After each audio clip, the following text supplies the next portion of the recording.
My name is Dominic. I am the founder, and I am here with my cousin's son. This is Dylan Certa. Hey, Dylan, how you doing, buddy? Hi, how are you, Dominic? I'm doing great. I'm just sitting here on a Monday afternoon drinking a cold beer, I wish. Yeah, Water. and realized I forgot my drink out of the other room, so we'll be good. All good. Anyway, well, listen, congratulations, and thank you for accepting the nomination for Person Behind the Passion. That's what this show is.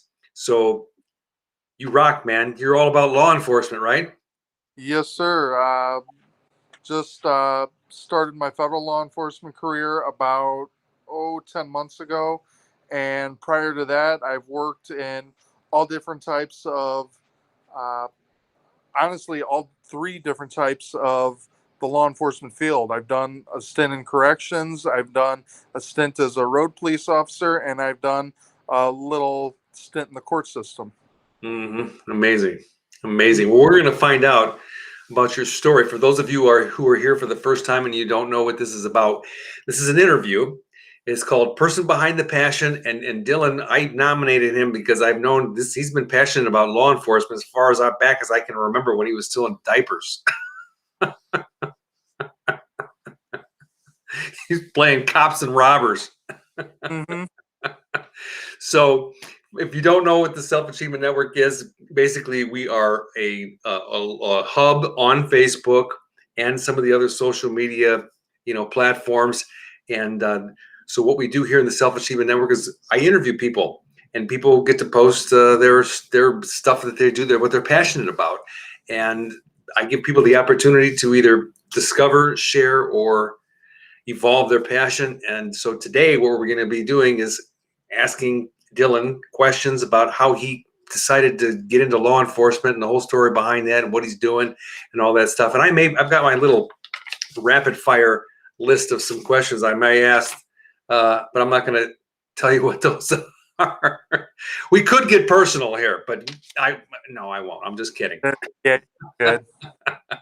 Anyway, so tell us, like, go back, like as far back as you can remember, and how did you like land on this whole law enforcement thing? I mean, were you just like a little kid in diapers, seriously, or what?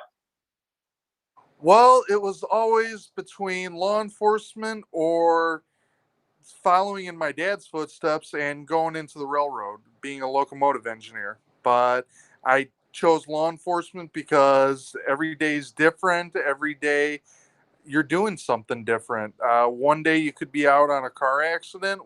Another day you could be dealing with a person having a psychiatric episode. You just never know what you're going to be dealing with. And honestly, I couldn't handle the day to day, every doing the exact same thing every single day, every single hour for 8 hours.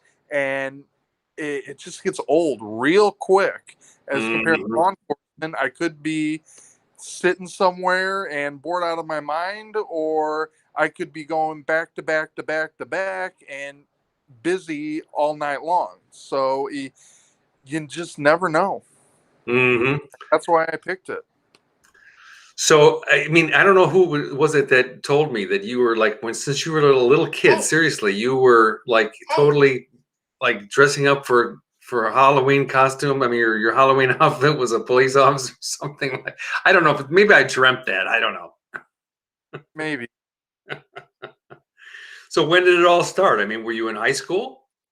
I started getting more involved in it when I was in middle and high school. Because of health problems, I couldn't join the military, so there goes flying out of the mix. So I had to pick like an actual career that I could do at home. I could do uh, close to family, close to friends, and that to me was law enforcement. Mm-hmm. And it was I joined the local Explorer program, which is kind of a off branch of the Boy Scouts that focuses on law enforcement. Uh, did that all the way up until I turned 21, and then about a year later, the department I was working for as a civilian staff member sent me through the academy. Mm-hmm. Wow. And They Yep, saw I worked. potential. What was that? They saw potential. Yes, they saw potential, and I wish things would have worked out better with that department, but in turn, it made me a better person and put me on track to bigger, better things. So today you're in all the way to the federal level, right? Yes, sir. So tell us about that. What is that about? What are you doing there? So right now, I work for the U.S. Department of Veterans Affairs Police Department. We have approximately over 140 facilities around the U.S. that we're responsible for. Uh, we are the primary law enforcement arm of the Department of Veterans Affairs, and we deal with everything from fights to employee theft to psychiatric emergencies. We're basically a full functioning police department for the U.S. Department of Veterans Affairs. Because believe it or not, a lot of stuff happens on our hospital grounds, our cemetery grounds, and stuff like that that can be outside the scope of normal law enforcement. So they needed a specialized unit in order to handle the focus of veteran centered policing. Hmm. Wow, that's intense. so, so, so you mentioned, I mean, the graveyard. I mean, this is like what? Yeah. We have three cemeteries we're responsible for at just my station. Okay. So you're right now you're stationed here in the Chicagoland area. We're in Chicago, folks, by the way. Basically, Chicago area, Chicagoland, and so you're now stationed on the Navy base, correct? Yes, my facility is the only DO. Well, I think there's another one that's still in the works, but as of right now, we were the first DoD VA shared facility where we also function as the hospital for the Navy base. Okay. So I mean, I'm just thinking off the top of my head. I'm visualizing you in a squad car or a truck or something like that, SUV, and you're cruising around, and then you spend some time in the office doing paperwork, or you're counseling people. I mean, what does your day to day look like? My day to day all depends. I'm on night shift, so typically I deal with everything from psychiatric emergencies to uh, the locals bringing in a uh, sailor or a veteran that is in need of medical treatment. Prime example, I had a intoxicated subject that the local fire department brought in, Mm, and we had to assist him with getting treatment. Uh, we've had fights, we've had theft, we've had, I would say, financial crimes. It all depends what my day to day is and how things go. Like I said, no 2 days are the same. I mean, I mm, could be out of my mind. I could be going call to call to call. right.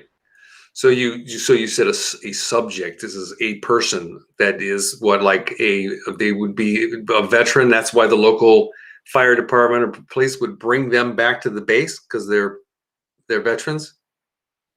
Right, because we're a VA hospital. It doesn't have to be the sailors that are active duty. It could be a veteran Right. But that do already you deal with time do you deal with any active duty people? all the time. Okay. Okay, All, I get it. So you're patrolling on the base and you're responding to calls mm-hmm. and yeah, all of the above. Wow. Yeah. And that's at the federal level. Now, okay, so let's go back in time. You once were part of a police force, and you also worked on at a college or something. Yes. Yes, I previously worked for the Indiana University Police Department, serving at both the Gary and the Indianapolis campuses. Okay. What was that like? Honestly, again, no 2 days were the same. When I was at Gary, I did a lot of desk duty, which my workload depended on who came in to file a report. Some days I was absolutely busy with theft reports, missing items, harassment reports, stuff like that. Other days I had to look for stuff to do. And Yeah. then when I took a transfer to Indianapolis, that was more traditional type policing where you're in a car, you're going to different areas, different calls. And the biggest thing with that is just being up on your A game and never knowing what the night's going to bring you. Hmm. Now, were you on a police force for like a city or a town? No, I tried numerous times, but unfortunately, life didn't take me in that direction. Okay. Okay. Yeah, because I mean, I was thinking about this whole, all this insanity going on about defunding, and all this stuff. What's your overall thoughts about that? The biggest thing, I understand that uh, the public wants transparency, they want more accountability with the police, but defunding is not the answer. By defunding, you're taking away some of the services, you're taking away some of the values. Prime example, right when Baltimore PD got defunded and they had to cut their aquatics and marine unit, they had someone try to jump off the pier, or I don't know how, but he ended up in the water. He was in the water for close to half an hour, and Baltimore PD flat out said, due to defunding, we had to cut our Marine unit. Had we still had the funding to operate that unit, he would have been. It would have been a more better outcome. Thankfully, the person lived, but he wouldn't have been in the water as long. He would have gotten medical treatment faster. So, just little things like that you don't think of are the effects of the defunding. Hmm. And I mean, in my mind, I'm thinking defunding, so that would take away people off patrolling the streets, and then the number of calls that come into the station or whatever is going to be not going to be minimized. They're going to have less people to respond. I mean, that to me is like the biggest. To me, it's the biggest thing. If I call the police, I'm paying. I'm a taxpayer, and I have an emergency. Somebody's whatever. I'm looking for a response. Right. And you're going to get a response. It's just going to take longer. But the other biggest thing with the funding is lack of resources. By cutting back in the budget, you don't have money to operate your boats. You don't have money to have Mhm. a child abuse unit or Right. a sexual assault crimes unit. You're putting more people out on the streets and reassigning them that you don't have those resources anymore. So then when the public asks for that, sorry, you defunded us. You Mhm. know, it's like a lot of things in this world where it sounds good on paper, but you don't realize the effects of it. Mhm. Wow. Yeah, I know. I mean, I don't totally understand the other side's logic behind that because you're exactly what you're saying. I mean, they're going to take away funding, but what is that going to do? It's going to make conditions to me so much worse and so much more difficult to operate in that environment. Let's say it again. And absolutely dangerous. And yeah, and you're exactly right. Dangerous. So they're by doing that, they're defunding rather. Those people are putting everybody else's lives in danger, including themselves. Hmm. I mean, that's the logical thing in my mind. Now, if there's something that I'm missing, I don't know. I don't Well, know, man. I just hope it gets now worked out. the head. Say again. I said you hit the nail on the head. Yeah. Whew, man. Hmm. So, well, anyway, so there you are. Now you're what is your age now? Uh, I will be 30 here in about 2 weeks. Okay. So in 30 years, you've gone from, being this little kid in diapers, wanting being a cop to actually doing it. I'm Hmm. making up that part, but I mean, You're right. that's cool. That's Hmm. great. And where do you see yourself, in the future? I mean, if you had like, a Harry Potter wand and you could go poof, would there be something else that you would just like, I want to do that? Uh, Honestly, I would enjoy staying with the federal government and uh, advancing in, I don't want to say the ranks, but in the different roles within either the VA or another federal agency. Not that the VA isn't great, but just about every federal agency specializes in something different, and you never know what the future is going to bring and what the demands are going to bring. So you got to meet the demands of the people and the taxpayers. So, Mm-hmm. where, you know, wherever, whatever is needed at the time, start looking into that, and hey, get the training on it. Mm-hmm. Interesting. Interesting. Well, you never know where life's going to take you, right? Yep, exactly. That's right. So, okay, so let's go back a little bit. I mean, the name of the show is called Person Behind the Passion. You grew up in Maryville, right? Yes, Hobart. sir. Okay, Yep. Maryville, Indiana, Mm-hmm. with my cousin, his wife, and here you are. Yep. What was it like? What was it like growing up in Maryville, Indiana, right next to Gary, which is home of the famous um, The Jack Five, the Demon Jackson House. 5, Michael Jackson. Yes, thank you. Yep. Like Uh, forgetting. it wasn't bad. I didn't start noticing issues till I'd say about middle school and high school, where a lot of the gang violence, a lot of the drugs, and a lot of the garbage started coming into town. And honestly, I just did my best to stay away from it. Yeah. Even in high school, a lot of people would say have an aunt or an uncle move to town just so they can go to nicer schools than Gary, Hammond, or East Chicago had to offer. So, Hmm. eh, I mean, it's a way to cheat the system, but it also brought a lot of drama, a lot of stuff that, you know, I didn't want to deal with it. I didn't want to be a part of it. So Hmm. I stayed out of it and kept to myself. Hmm. So, what were some of your high school activities? Were you on any of the sports teams, or would you just hung out and Uh, what did you do?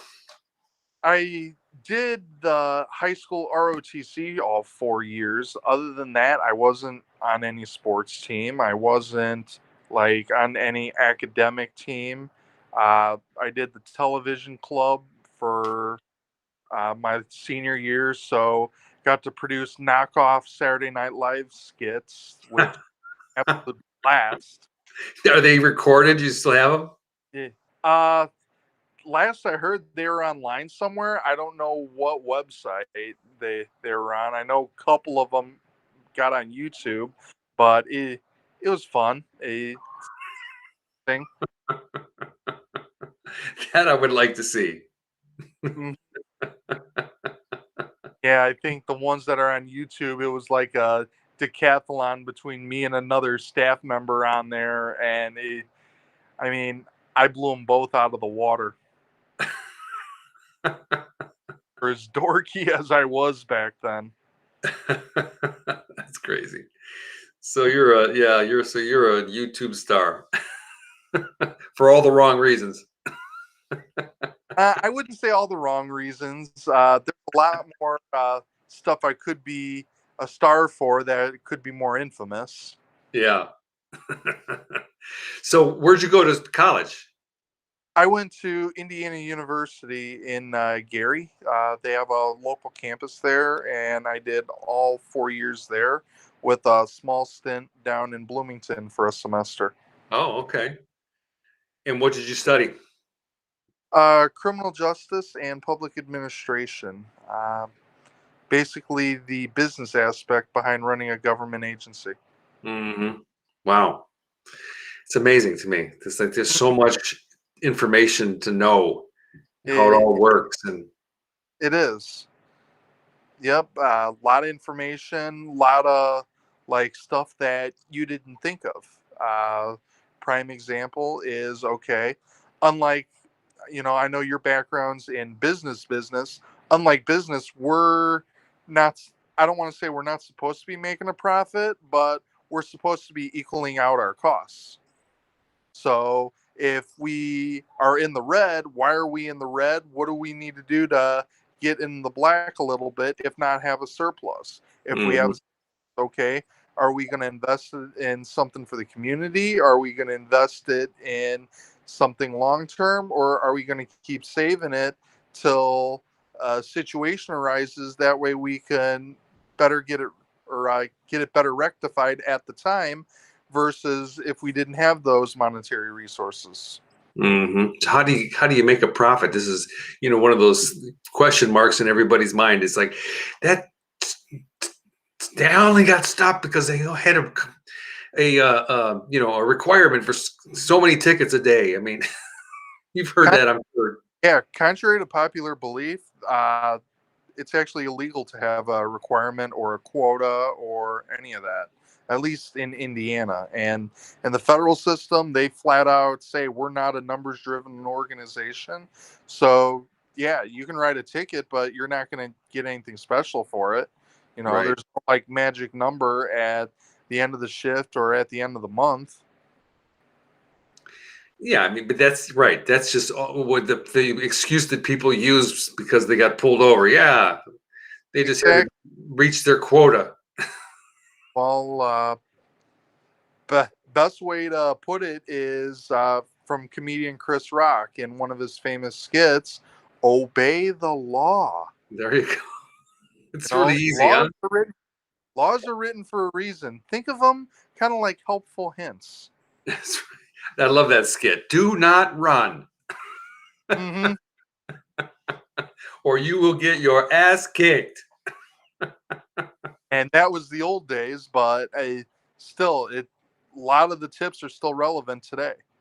Yeah, it's true. I mean, don't break the law. I mean, I drive down the street over here. I mean, some of these people are zooming around me, especially on the highway now. I mean, it's just crazy what's going on. Yeah, as sad as it sounds, I had my cruise control set, and I shouldn't say this, but I was doing 20 over the speed limit, and just about every single car was passing me like I was in the old folks lane. Right. Yeah, it's nuts. People are crossing over double yellow lines. Yep. I mean, it's just nobody cares anymore. It's like almost like lawless. Like, where the hell are the laws? Where are the law-abiding citizens? Well, and even then, it's like last I looked, this was an interstate, not Indianapolis Motor Speedway. Exactly. There's other cars out here. There's other stuff out here that could turn into a bad situation real quick. Well, I mean, we can all, I'm sure, give examples Mm-hmm. of, of things. I mean, I had a guy come. I was on the highway, and I literally could have reached out and touched him. He was not even paying attention, and a motorcycle zoomed between us. I mean, I used to do stupid stuff on my motorcycle, but this guy was just, he must have been doing like 90, 95, just, Yeah, happens every day. I'll bet. It's nuts. It is nuts. So if you had if I like sent you a plane ticket, round trip ticket, Mm-hmm. right? I don't know where you've traveled in the world, but where would you go? If I could give Yeah. you, 2 weeks off and a round trip ticket, here, take your girlfriend, go have a great time. Where would you go? Beach, Uh, mountains, well, two destinations overseas? come to mind. Uh, First, I would like to find some like, I don't want to say deserted tropical island, but someplace in the tropics with a beach, water, and good fishing and good diving. And then the other place would be Italy, so I could start learning some of my family roots. I understand. I was in Palermo. I was in Sicily. There's lots of roots over there. Yeah, Connect with them on Facebook. yep. I They, remember starting that. they have a farm. They have olives, limes and lemon plant trees and olives, and oh my gosh, I was there. I had dinner at their house. It was amazing. Wow. Sweet people. Awesome. Yeah. So okay. So you want to learn more about the heritage of the family. So what are some of your favorite foods? This is called Person Behind the Passion. So these are Right. where it gets personal. Yep. Uh, Don't well, say everything. well, as bad as it is to my health, I'm a pasta and pizza junkie. Thank Uh, you. let's see. Uh, there's this thing. It's almost like a Polish dumpling called a pierogi. I can absolutely demolish those. Oh, wait. I have that reversed. The pasta is the thank you, Dad, and the pierogies thank you, Ma. Uh, okay. Uh, let's see. Uh, I mean, sausage and sauerkraut. Oh, we lost you. Your phone went dead. Uh-oh. We'll have to give it a minute for Dylan to come back. He's probably flipping out. Oh my gosh, I lost the signal. Oh, what an interesting guy. Law enforcement, man, like, whoa.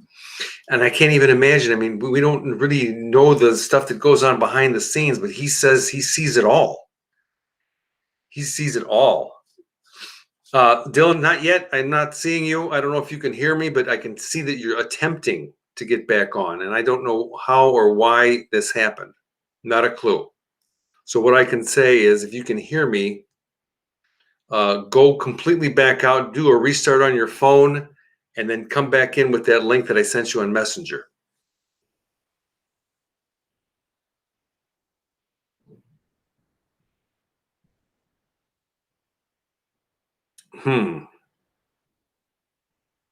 Well, I'll just have to wait for a second here. So anyway, yeah, law enforcement, we don't know, what goes on in the background a lot of the times. I wish that with all this stuff going on last year, people would have spent more time asking the officers, the patrol people that were actually doing the work, about what it was like for them and then their concerns about defunding. And these people also have families and they have bills to pay, and you just talk about defunding and these people lose their job. So I mean, I know it's a big issue and it's not really not the point of this. And those are real things, real life challenges that these guys face, men and women. So, and they're doing an amazing job. I mean, their job is to protect and protect us, make it safe for us out there. Some of those people don't like to obey the rules. So, okay, what am I going to do here, Dylan? I'm gonna knock you out. I'm gonna remove you as a source. Okay, so there I am. Now, if you can see me, screen went black. Are you back? Not yet. Okay, hang on. Click the link again. Bingo. Okay, let's see what happens. Dylan Certa, my nephew.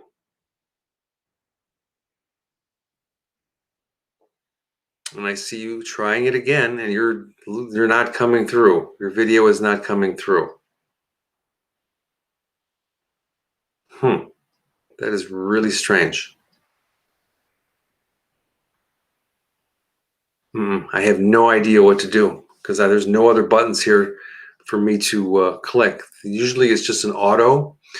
Let me do this. I'm gonna cut you out again, and then I'm gonna do a refresh. Okay, hang in there. Oh, I wonder if it's gonna go out. I might lose it all together. Yeah, I will. I can't do that. I can't do a refresh.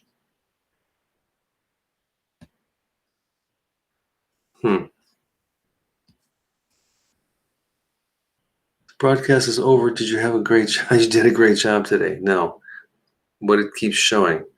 That's crazy.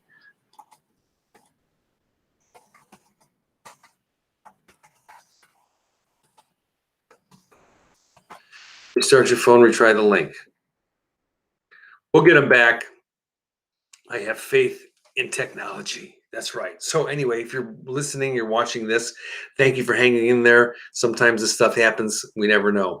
So Dylan Certa, my nephew, been in law enforcement for many years.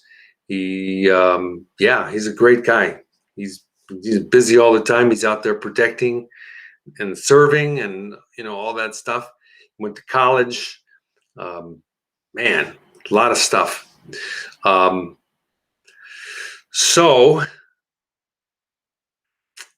we will wait for another minute. If we can't get him back, we'll just end this and we'll have to retry again, pick up where we left off. A few other questions that I had for him. He's restarting his phone. So yeah, Maryville, Indiana, where he grew up, it could have been a little rough. It's not like it's the most, challenging place in the world, but it's one of those areas where it's right next to Gary. Gary's been known to have gun violence issues and violence and all that stuff. I think that it's getting better there. So we are a a region of Chicago, and Chicago, as you know, has a lot of issues there with gun violence. My gosh, I don't even know how many people have been shot this year in Chicago, or how many homicides and all that stuff. It's ridiculous, and we have to do something about it. And I really want to commend people like Dylan, and others that do this job, because it is a really challenging job and scary. So there's Dylan back. Okay, did you restart your phone? Okay, I've just been doing the dance over here, talking about how amazing you are, what kind of a person would do a job like what you do. And anyway, welcome back. Thank you. Maybe you know what? Maybe we just needed a few messages from our corporate sponsors. There you go. And now back to our regularly scheduled program. Yep. So you were talking about, we were talking about Italy and the pierogies and the pasta. So you're addicted to that stuff. I mean, who isn't? Yep.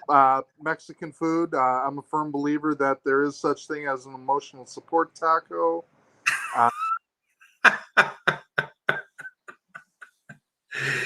That's true. Well, hey, I had a friend go to Vegas, and let's just say Bacardi and Captain Morgan got the best of her, so she had an emotional support pretzel. It's getting worse, man, out there. I know. So did you go to Pierogi Fest and Whiting your entire life? Not my entire life. I went maybe about 2 years ago with my girlfriend, and Uh-huh. the crowds were just absolutely nuts. We were like, you know what? I don't want to say it's too peoply, but it's too peoply. Yeah. I mean, stand in line for 45 minutes just for one vendor out of a couple hundred. Yeah. So It's gotten so popular. I mean, in the beginning, they probably were just like, wow, we can't wait till we get that big. And now it's so big, people don't even want to go. right, right. And even then, I have more fun at the county fairs anyway, just because it's more variety of food. Yeah. Okay. So at home, your favorite drink. So you're at home. What's your go-to? Okay, by drink, are we talking alcohol or non-alcohol? Well, you're the one that's being interviewed. All right. Well, I have an absolutely unhealthy obsession with sweet tea. Okay. And in terms of an alcoholic drink, I mean, I don't mind a beer here and there, but I'm more of a mixed drink kind of guy, Okay.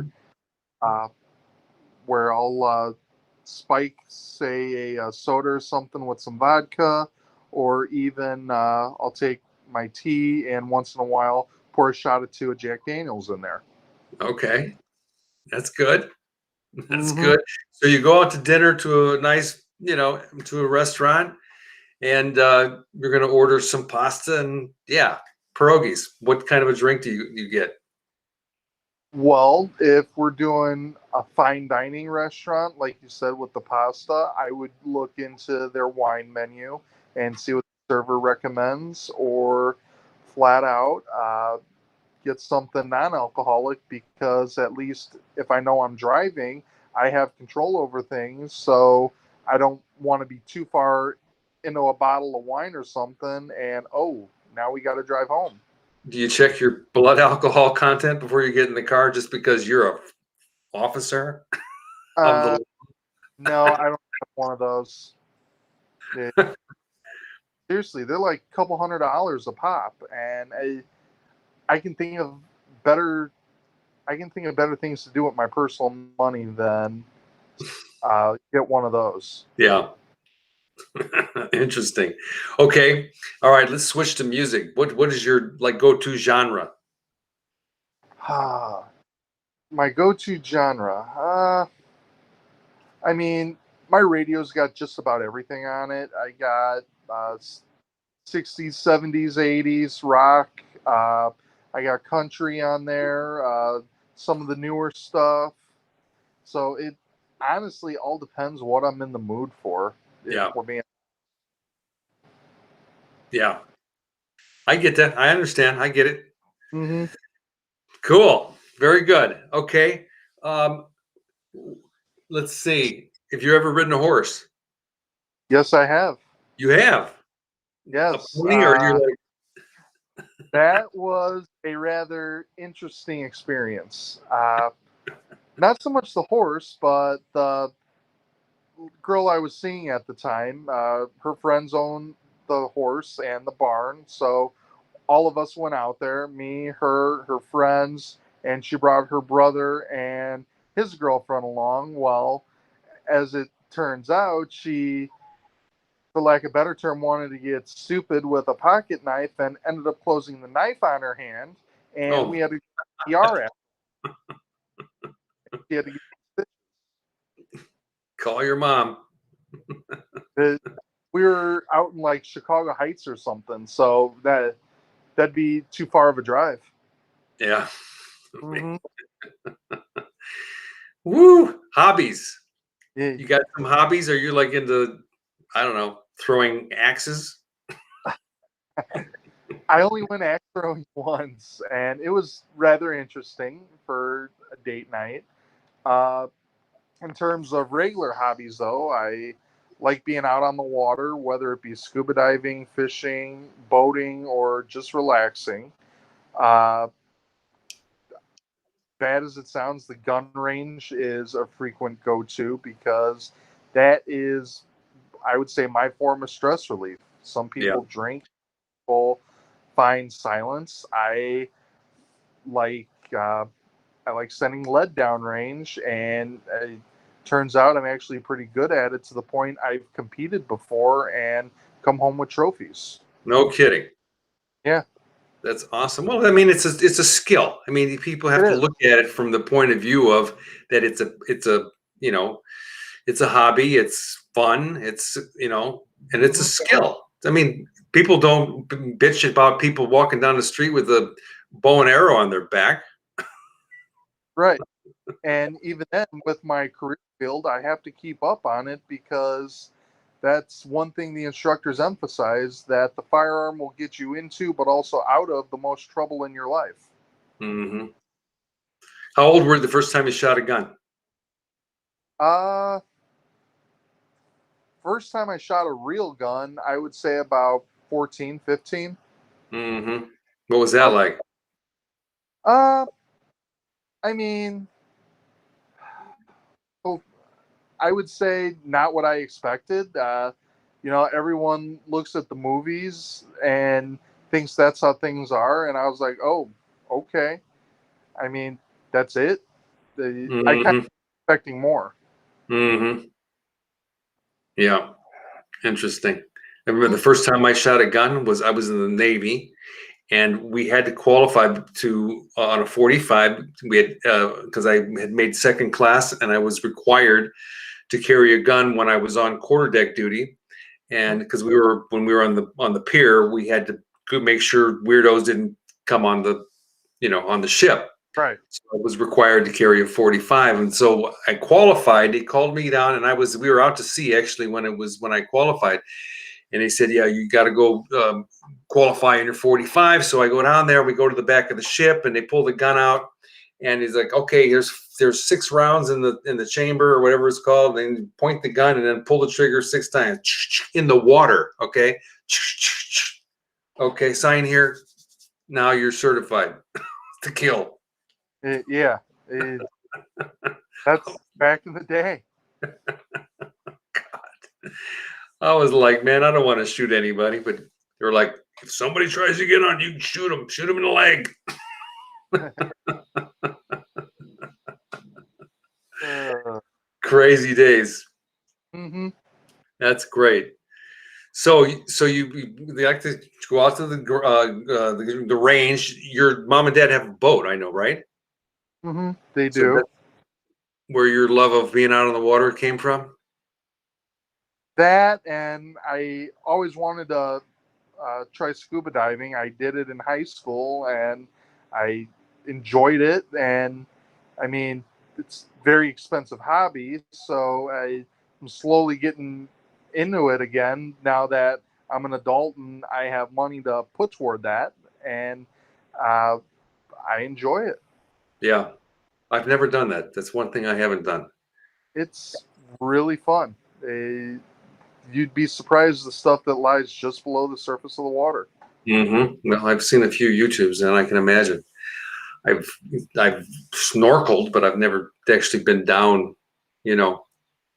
And I've been Yeah, to some amazing places that actually have snorkeling, and I never actually took the time to do it. So we'll see. Maybe that's cool.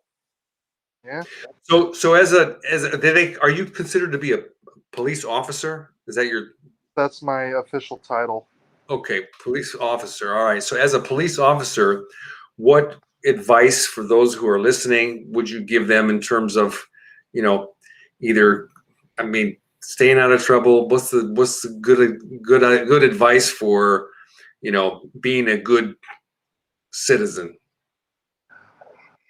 The best advice I could give for that is I know they say common sense really isn't that common anymore, but try, try to use your best judgment. And if it doesn't sound right, chances are it's not right.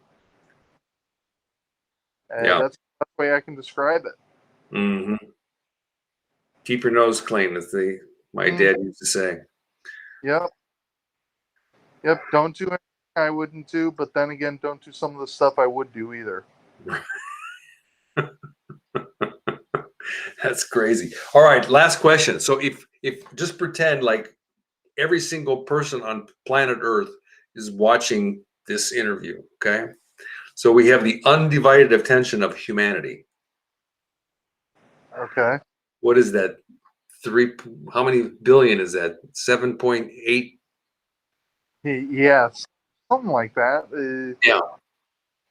A lot of people.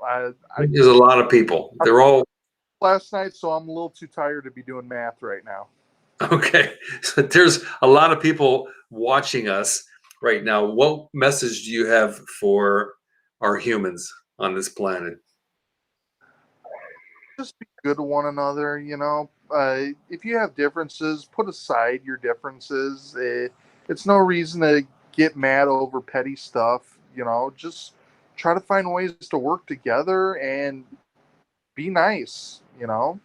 Be nice till the job gets done.